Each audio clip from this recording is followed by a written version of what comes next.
Bonjour à tous. Comme annoncé au moment de l'enquête sur les origines de l'humanité qui a été faite en janvier 2019, j'avais stipulé qu'on ferait une frise. Et bien c'est chose faite, on l'a établi en partie, donc ce sera plus explicite pour tout le monde. Donc on aborde le gigantisme dans cette nouvelle enquête. Donc les êtres qui vivaient là avant les humains étaient très grands. Il y a des preuves partout dans le monde et on va découvrir avec le télépathe en état modifié de conscience que tout cela se révèle. Donc je mets le télépathe en transe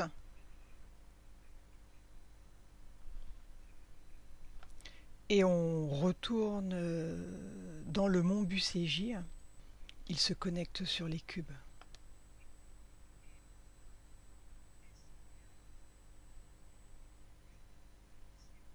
Donc je demande s'il y a parmi ces cubes une qu'on pourrait ouvrir.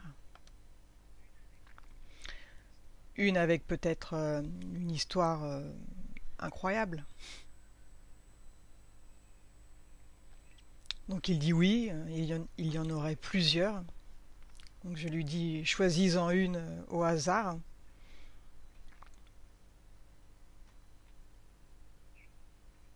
Donc il est devant une boîte. Donc c'est pas tout à fait un cube, c'est plus un parallépipède mais de forme rectangulaire, pas vraiment cubique.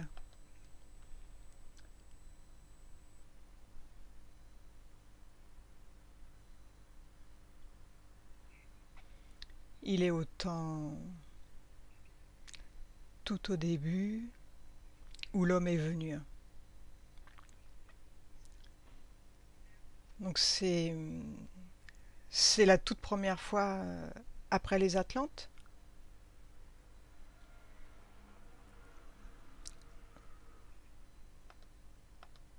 C'est 777 hommes et femmes qui ont été apportés sur cette terre au départ. Donc c'est quoi la date par rapport à Jésus-Christ?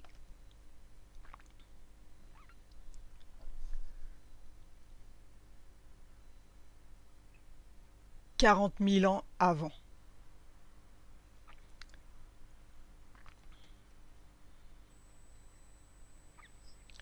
Donc ces premiers humains, donc ceux qui nous ressemblent, ils sont à taille humaine comme nous, on est d'accord? Oui. C'était après les Atlantes? Non, non, c'était avant. Les Atlantes, c'est une vingtaine de mille d'années. Donc tu veux dire que les humains étaient là avant les Atlantes? Non. Ce sont ces humains qui vont devenir des Atlantes. Au départ, la source a déposé 777 hommes avec pour mission, donc des hommes et des femmes, un petit peu plus de femmes que d'hommes. Il y a 10 femmes pour 8 hommes. Et en fait, ces hommes, quand ils sont venus, le but, c'était d'apporter l'amour à certaines races qui vivaient déjà sur Terre, leur montrer, plus particulièrement les Hertiens.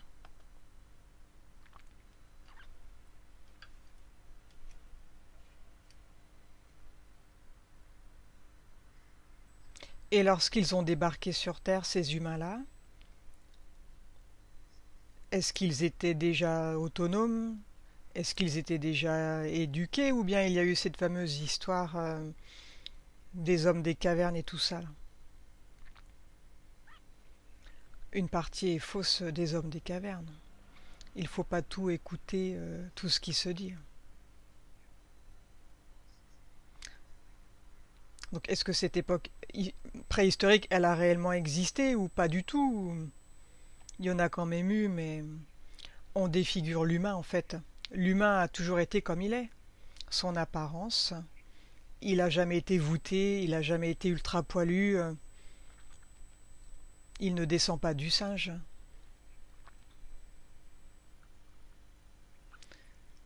L'homme a toujours eu l'apparence qu'il a, il faut arrêter de croire. Donc tout ce qu'on dit quand on était habillé avec des peaux de bête, c'est faux? Non, ça c'est vrai. C'est vrai, mais en réalité, c'était déjà un humain, puisqu'à l'époque, il ne détruisait pas la terre. Il ne tuait pas. Les peaux qu'il avait, c'était uniquement d'animaux morts. Elles étaient chauffées, les peaux, dans un espèce de four. Ensuite, elles étaient mises dans de l'eau bouillante. Et ensuite, il récupérait de la résine sur les grands pins, tout ce qui était pins, sapins, etc. Il y avait des grands pins parasols sur lesquels il leur demandait la permission de prélever de la résine. Si le pain était en bonne santé et qu'il sentait une bonne vibration, il prélevait la résine et ensuite il soignait le pain. Cette résine était mélangée avec une espèce d'huile et elle était chauffée. Et une fois cette mixture était faite, on recouvrait les peaux de cette mixture à la main. On prenait, pendant qu'elle était encore tiède, on frottait les peaux. Ça avait pour but d'empêcher les poils de tomber comme la bête était morte. Et ensuite, on tannait l'intérieur de la peau avec une espèce de silex.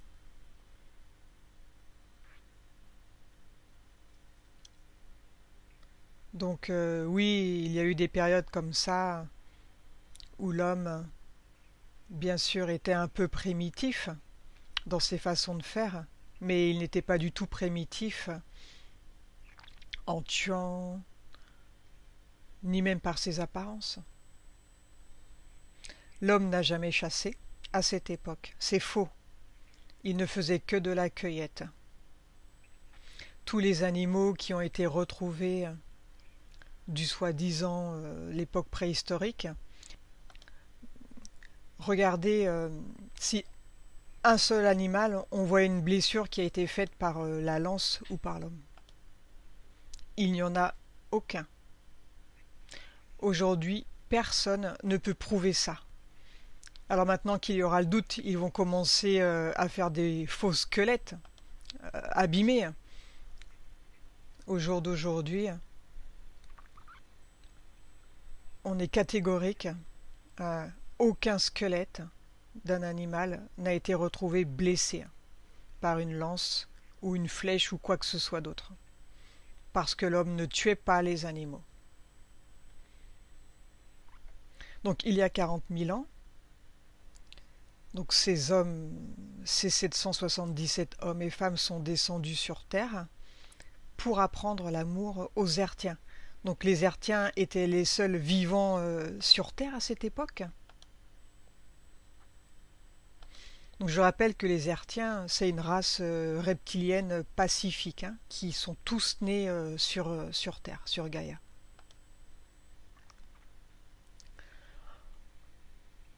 En tant que bipède assez évolué, oui. Il y avait des grands singes aussi. Il y avait une race qui a disparu aujourd'hui, très proche du chimpanzé. Ils étaient quasi aussi développés que nous. Donc, à titre d'exemple, si on avait un de ces petits singes aujourd'hui comme bébé, si on l'éduquait comme un enfant, il se comporterait comme un humain.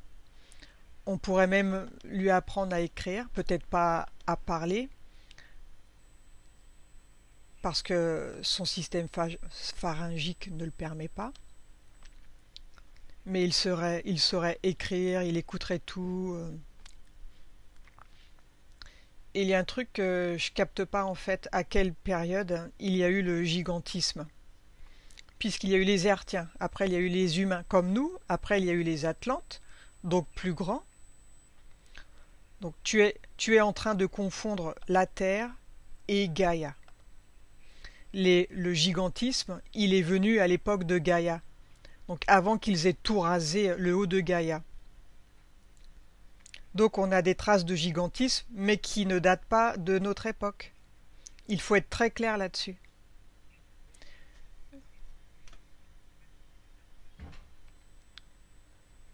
Donc ça ne date pas de notre époque, tu veux dire que ça ne date pas de l'époque des humains, qui,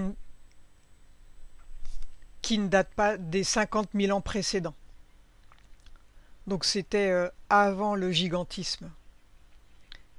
Et il existe toujours sur Gaïa, il n'est pas éteint le gigantisme. Donc est-ce qu'on peut avoir une frise? Parce que la dernière fois on devait faire une frise, mais on ne l'a pas faite, donc peut-être pas hyper précise, mais qu'on puisse au moins se repérer, hein, qu'on puisse s'y retrouver, hein, donc, par rapport aux grandes évolutions. Peut-être avec une dizaine de races qui ont existé, avec des dates, pas tout évidemment, mais les plus importantes, pour qu'on puisse se repérer du coup dans le temps, et par rapport aux civilisations qu'il y a eu importantes. Ça remet en cause beaucoup de choses. Donc juste pour savoir, avant 50 000 ans, il n'y avait que du gigantisme. Cette race occupait Gaïa.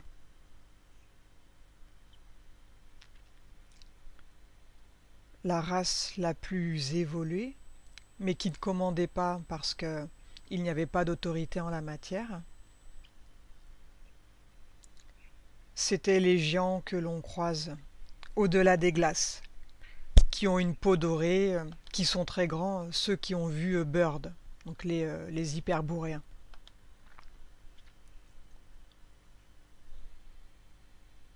Ensuite, les autres races, deux sont plus grandes qu'eux, ils font entre 3,50 m et 4 mètres. Ceux-ci ne sont plus qu'une poignée aujourd'hui. Eux occupaient toute la partie où est l'homme aujourd'hui, celle qu'on appelle la Terre. Donc ça, c'est un reste de gigantisme. Non, pas du tout. Ce qu'on retrouve, oui, ce sont des traces d'eux, mais eux, ils continuent de vivre, ils ont quand même survécu. Ils sont encore environ presque 1 milliard, mais sur Gaïa. Donc ceux qui étaient sur Terre, ils sont un petit peu aigris. Ce sont ceux qui en veulent le plus à l'être humain. Parce que, par notre faute, on a pris cette place. Donc les 1 milliard. Ils s'appellent les Rumbeo. R-O-U-M-B-E-O.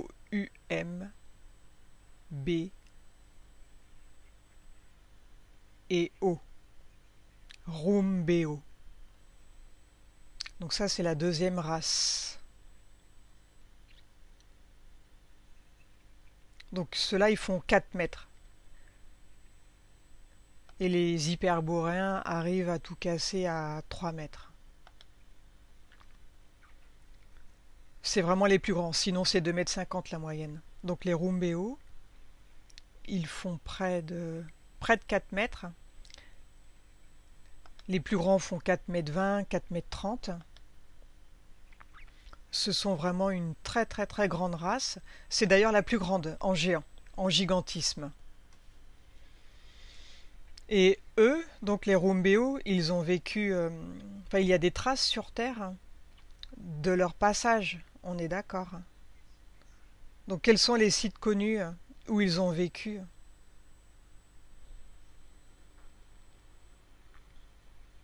Il y en a partout. Ils avaient monopolisé toute la partie Terre. Donc il y a partout des traces d'eux. Oui. Il y a un endroit où on voit des photos où il y a comme des grandes marches là. Je sais plus le nom. Oui. Donc ça c'était du gigantisme. Oui. Oui, oui, gigantisme. Et pourquoi ils ont disparu?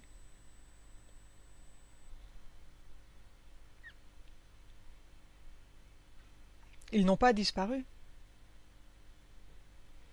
On leur a demandé de tout couper, de faire terre rase, pour que la source apporte ses humains. Tu veux dire que c'est eux qui ont coupé tous ces arbres? Oui, mais les arbres, ils étaient hyper grands. Même si eux, ils faisaient 4 mètres, les arbres, ils faisaient des kilomètres. Comment ont-ils fait? Comment ils ont coupé ça? Donc, la Terre était toujours sous domination de Gaïa, donc la lévitation était quelque chose de normal. C'était quelque chose de très simple pour eux. Ils avaient aussi une espèce de... C'est un peu comme un outil, ça ressemble à un grand câble. Ils mettaient le câble autour du tronc, donc tu avais des troncs d'arbres qui faisaient 3-4 km de diamètre. Donc ils mettaient ça autour, à la base. En fait, à l'endroit où ils voulaient couper, ils mettaient ce câble. Ce câble ensuite était fermé par un isolant. Les deux extrémités ne se touchaient pas, mais elles continuaient ensuite et elles venaient sur un gros générateur, souvent relié à une pyramide. Ils avaient même des pyramides portables, pas des pyramides comme on voit partout. Et ça générait un courant. Et ce courant brûlait absolument tout, comme un disque. Et donc l'arbre était posé sur lui-même avec une coupe en fait. Ensuite, ils avaient des systèmes de lévitation puissants. Donc il faut savoir qu'au préalable, il y avait des grimpeurs qui montaient à l'arbre et ils posaient des pastilles qui étaient ferreuses. C'est comme s'ils fixaient des plaques à divers endroits du tronc de l'arbre. Ces plaques en fait servaient à amortir la chute de l'arbre dans un champ magnétique. Donc l'arbre était poussé dans un sens voulu et quand il tombait, il touchait jamais terre, puisqu'il y avait des aimants puissants au sol qui retenaient. Et ensuite, il suffisait de déplacer ces arbres. Et les arbres, ils en faisaient quoi du coup? Parce qu'ils étaient énormes. Les arbres étaient tous regreffés sur Gaïa. Ils n'en ont tué aucun. Ils ont laissé la majorité même, ont été déplacés avec leur système racinaire. Donc je me posais la question de savoir comment ils ont pu accepter de couper les arbres. Donc en fin de compte, les arbres n'étaient pas vraiment tués. 99% des arbres ont été déracinés, tout avec des machines en lévitation. Ouais, mais on voit encore des messas.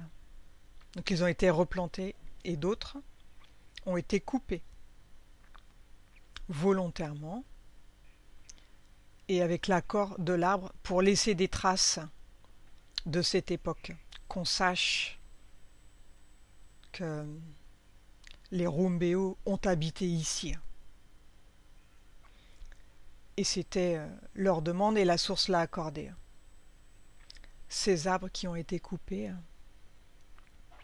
ont été regreffés sur des souches qui étaient presque mourantes sur Gaïa.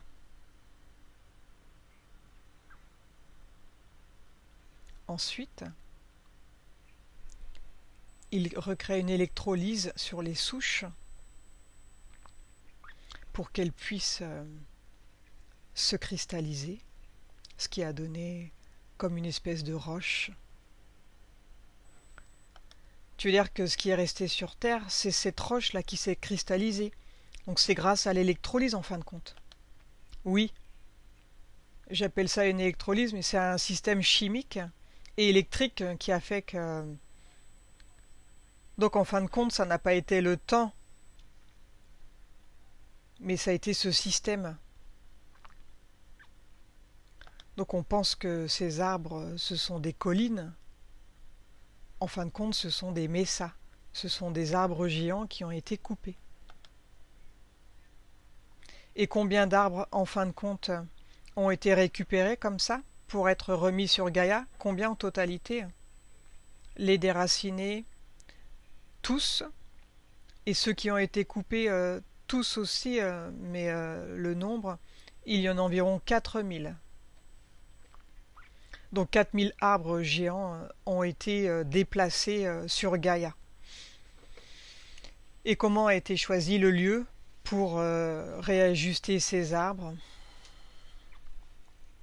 Ça s'est fait sur plusieurs centaines d'années. La décision, le lieu où ils allaient être implantés. Par contre, la coupe, elle s'est faite en même pas 5 ans. Donc par rapport au lieu, donc les arbres qui ont été déplacés, ça voulait dire que les Rumbeo allaient vivre là où les arbres ont été replantés aussi. Oui, ils ont presque reconstruit leur planète un peu à l'identique ailleurs, quoi. Donc c'est comme Mars où ils ont refait la même chose à Silbury. Tout à fait. Donc ils ont tout déplacé et recréé un environnement. Et donc en fin de compte, les géants, ils ont quitté la Terre, là où on est actuellement, donc ce lieu, pour laisser place aux 777 terriens qui allaient s'installer, les humains, quoi. Et ils ont accepté facilement de laisser leur place ou pas?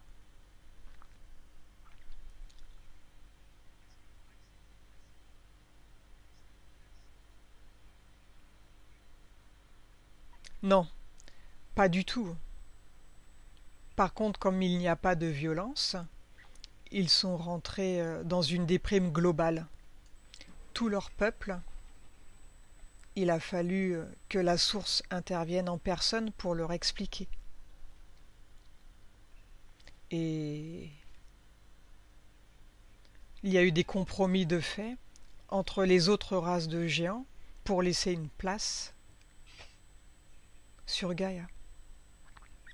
Et ils occupent un continent en plein milieu des mers sur Gaïa, qu'on leur a offert.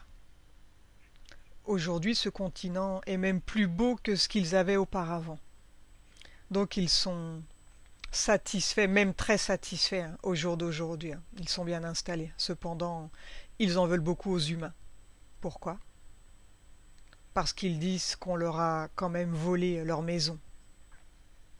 Après, c'est la source qui a décidé ça. Les humains, ils n'ont rien demandé, en définitif. Attends, tu ne sais pas tout. Les humains, au départ,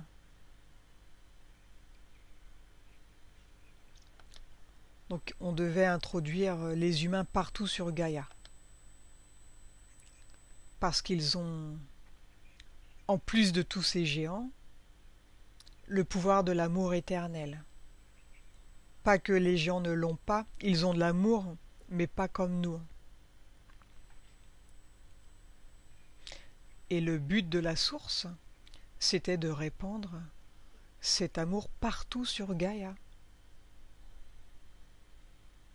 Alors quand la source a commencé d'apporter les premiers humains,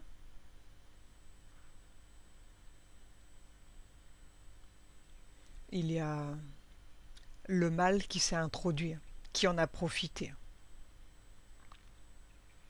Quelques humains ont eu des crises de folie, des crises meurtrières même. Suite à ça, les 7 races de géants se sont mises d'accord et ne pas accepter les humains sur Gaïa. Donc en fin de compte, il y a une faille. Il y a une faille chez les humains, puisque le mal peut interférer. Oui. Et c'est pour ça que toute race confondue de géants ont refusé en bloc c'est trop dangereux. Et la source a dit ok, on va les isoler de Gaïa. Il faut tout de même qu'ils apportent l'amour, ici. Donc ça c'est fait. Et ce sont les Rumbeo qui ont subi. Ils ont dû laisser leur place. Et ce sont des décisions qui ont été prises entre tous les conseils des géants. Ce ne sont pas des décisions prises à la légère. En fin de compte, l'anomalie, c'est nous. C'était eux la normalité, on va dire, de leur taille à l'époque. Oui. Et pourquoi on est 2 fois plus petit qu'eux?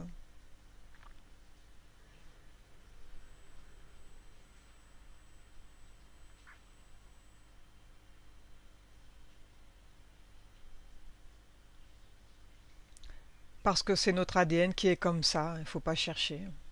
Nous, on est sur une base reptilienne, qu'on le veuille ou non. Tu veux dire désertien? Pas tout à fait. Un peu. On a quelques similitudes avec eux, alors que les géants sont sur une base totalement différente. Ils sont pas faits comme nous du tout.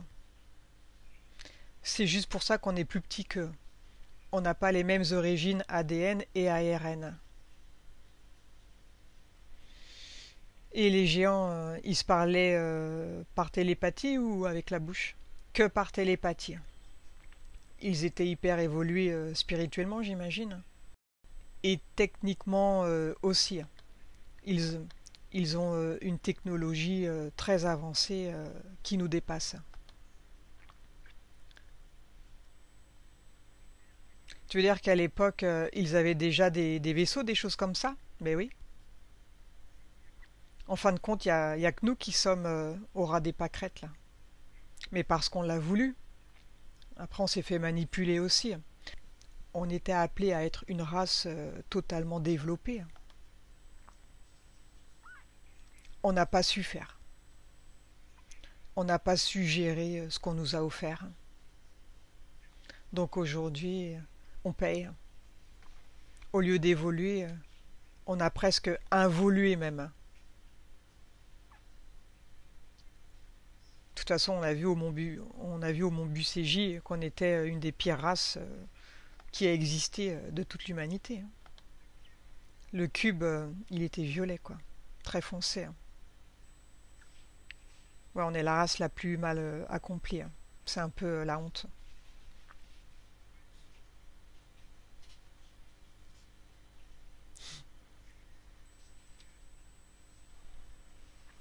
Donc au jour d'aujourd'hui, les géants, ils sont combien à vivre là où ils sont actuellement sur Gaïa? Environ 40 milliards, toutes races confondues. Ouais. 40 milliards de géants. Ils sont pas si géants que ça.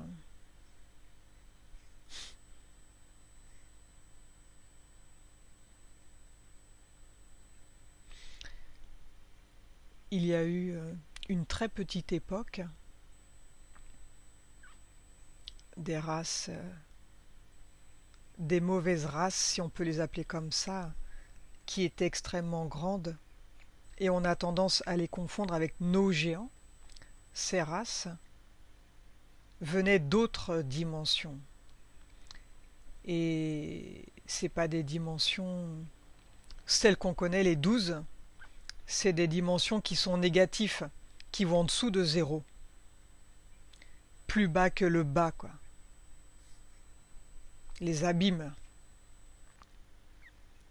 Les abysses du mal. Et ces géants, on a retrouvé quelques squelettes enfouis, mais ils ont été vite dégagés par les Hertiens. Donc ceux-là, oui, ils faisaient pas loin de 15 mètres de haut. Ça, c'était vraiment des monstres. Et d'une laideur absolue.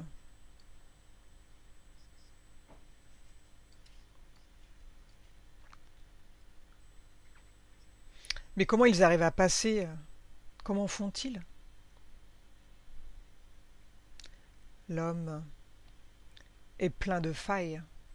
Ce sont ses plus gros défauts, c'est l'amour. Donc, quand tu as de l'amour, tu as forcément des failles. Quand tu aimes, tu as aussi de la peine quand quelqu'un va mal. L'amour, c'est le plus fort, mais c'est aussi une faille. Tu aimes, mais c'est douloureux. Ce sont des failles.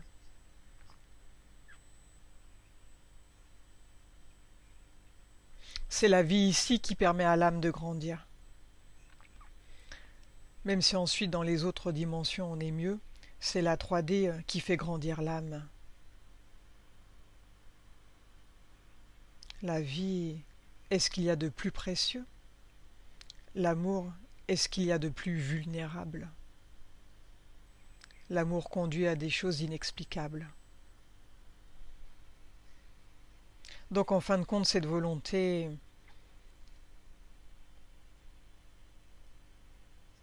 de distribuer l'amour, on va dire par l'humain, ça a été une erreur quelque part? Non, c'est pas une erreur.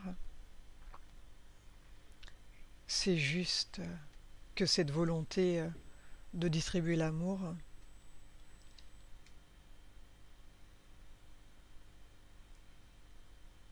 c'est comme le mal et le bien. Il y a toujours un équilibre entre les deux. Il y a toujours un équilibre entre l'amour et la haine. La haine a aussi ses failles et l'amour a les siennes. Il n'existe rien qui n'ait pas de faille. Les failles de l'amour sont principalement la tristesse. Ça fait baisser les fréquences, ouais. Et c'est pour ça que des gens ont réussi à s'introduire. Dès qu'il y a une faille, ils occupent la sphère énergétique de l'humain qu'ils ont choisi. Cet humain, à cette époque, était possédé. Il allait ouvrir des portes, des vortex, que eux ne pouvaient pas ouvrir d'où ils étaient, mais que l'humain pouvait ouvrir. Et à partir de ce moment, les géants se précipitaient dans ce vortex et ils ressortaient en 3D. Et ils ont fait une vraie barbarie. Ça a été de la boucherie. Donc ils ont dû tout détruire sur leur passage. Toutes les habitations étaient cassées. Donc c'était quoi leur but? Pourquoi ils ont tout cassé, eux? C'était juste par plaisir ou se nourrir? Se nourrir de la peur. Ils détruisaient. Tout était calculé minutieusement. Ils détruisaient un village pour que les autres aux alentours soient terrorisés et ils se nourrissaient de cette peur. Ils en choisissaient un peu au hasard, et ils en détruisaient un deuxième et ainsi de suite. Les humains étaient déchirés. Ils les prenaient, ils leur arrachaient soit une jambe, soit un bras pour sentir la souffrance.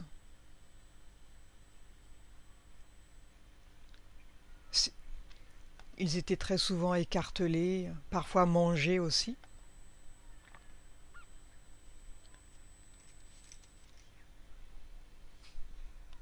Et ils adoraient les manger après. Le sang avait sécrété cette fameuse hormone. Donc c'est comme un peu ce qui se passe actuellement. Oui. Donc ils croquaient le thorax et ils lâchaient le reste. C'était horrible. Mais bon, ils ne sont plus de ce monde maintenant. Donc comment est-ce ils ont réussi à se débarrasser de ces géants de 15 mètres? Ce sont les Hertiens. Ils ont fait le ménage, ouais. Ils les ont tout simplement tués. C'est la première fois de leur vie que les Hertiens ont tué des êtres. Là, elles n'ont pas eu le choix. C'était des monstres. Et ça a duré combien de temps, du coup, cette histoire de géants qui sont venus tout casser, tout dévorer? Sur notre échelle de temps, une dizaine d'années. Donc 10 ans à vivre dans la peur que des gens puissent venir dévorer tout un village. Ils ont été combien à pouvoir passer cette porte dimensionnelle? Environ 300. Donc les 300 ont fait un carnage. Ouais. Et comment est-ce que les Hertiens ont réussi à les disséminer finalement?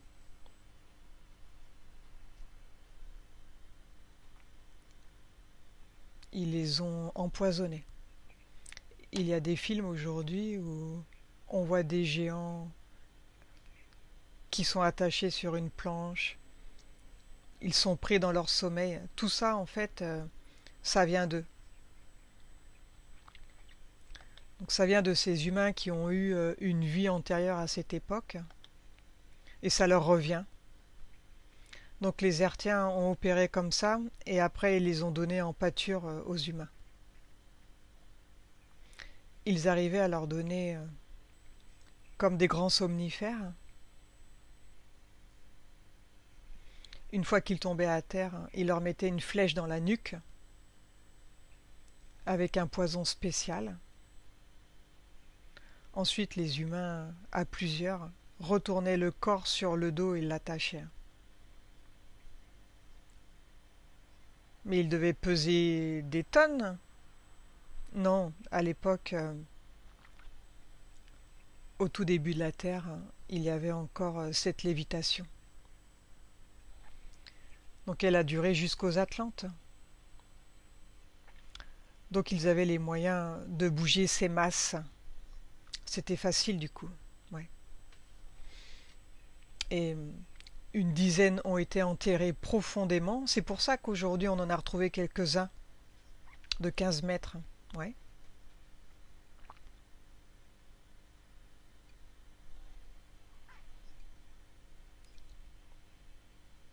Ça paraît si incroyable. Ouais. Donc c'est Gulliver, quoi.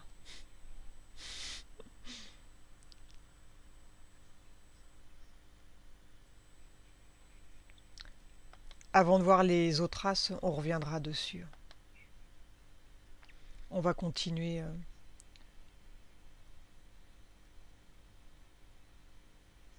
Donc ces géants, les Rumbeo,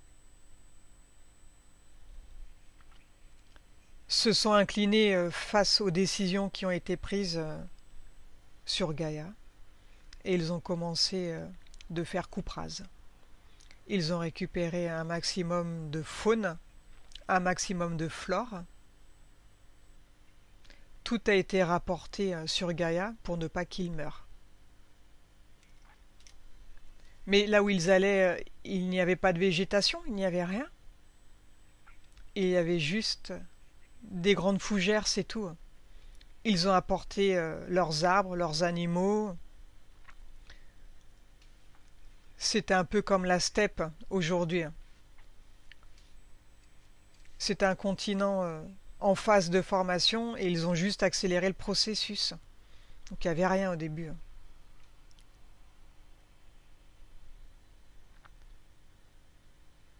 Donc ils ont commencé par dégager une partie de la flore, tout ce qui était arbres, plantes. Une fois que ça a été fait, ils ont attendu environ 1 an que tout prenne racine correctement. Ensuite, ils ont ramené les animaux, qui à cette époque n'étaient pas carnivores, qu'ils puissent se nourrir. Donc tout ça, ils ont demandé aux plantes, aux animaux s'ils étaient d'accord pour partir avec eux. Oui.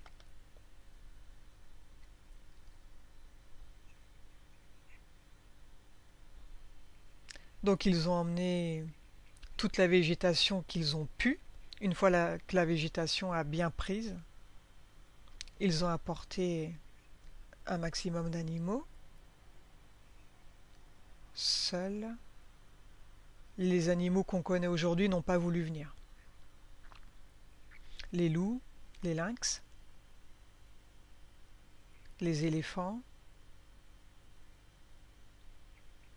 donc, tous les animaux qu'on connaît aujourd'hui, eux, ils n'ont pas voulu y aller. Non. Les Rumbeo les ont avertis qu'ils seraient aussi pris par le mal. Donc ils étaient prêts à prendre le risque.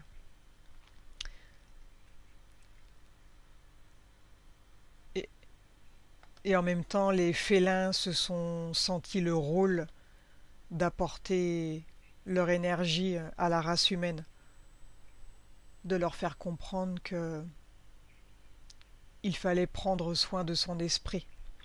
C'est pour ça qu'ils sont si spéciaux, les félins. Même s'ils se sont fait prendre par le mal, ils sont restés les animaux les plus dégagés du mal de tous et les plus spirituels.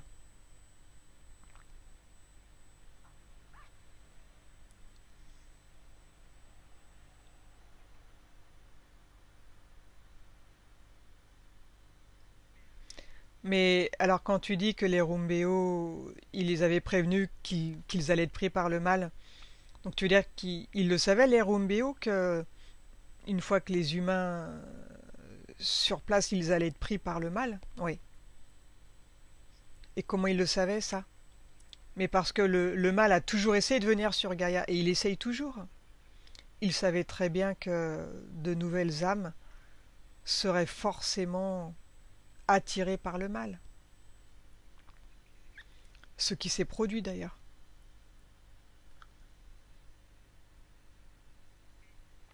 Mais en sachant cela, pourquoi est-ce que la source, elle prend le risque d'envoyer des humains comme ça en sachant que le mal, il allait s'emparer d'eux? C'est une porte ouverte.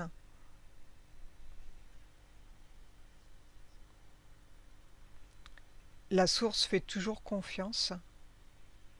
La source part du principe qu'on est tous bons et qu'on peut devenir mauvais, et jamais du principe qu'on est mauvais et qu'on peut devenir bon.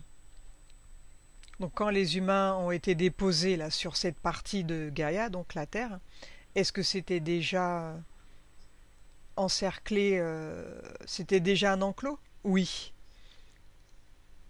Donc c'est en prévision que le mal réussisse à interférer. C'était une option. Donc, quand la source a voulu incorporer les humains à Gaïa, les 7 races de géants n'étaient pas d'accord. Ils ont exigé qu'elles soient écartées. Donc c'est pour ça que les Rumbeo ont donné une grande partie de leur territoire, que les glaces ont surgi et qu'ils ont été séparés du reste.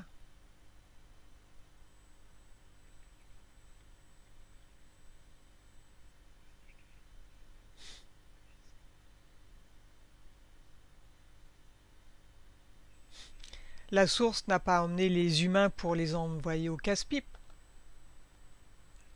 Elle les a envoyés pour qu'ils distribuent l'amour, ce qu'ils n'ont pas su faire de toute évidence. Et il existait, depuis même encore avant les géants, une race des Ertiens.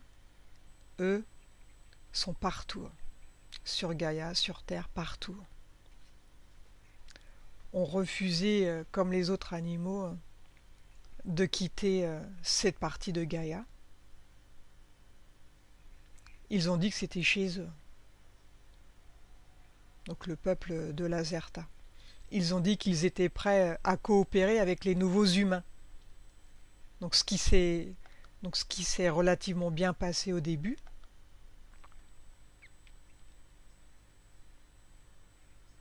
Donc avant que les copies des hertiens arrivent, donc les reptiliens. Oui. Et aujourd'hui, chez les hertiens, c'est toujours une bataille pour récupérer la Terre.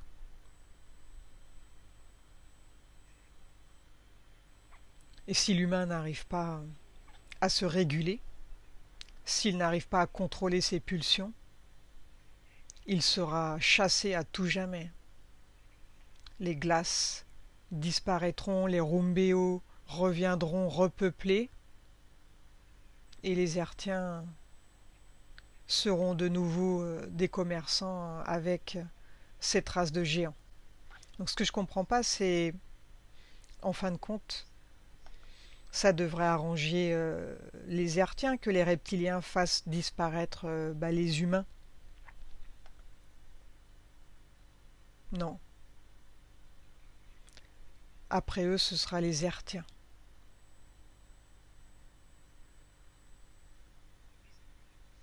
Donc après les humains, ce sera les hertiens. Donc en fin de compte, non, c'est pas bon pour eux.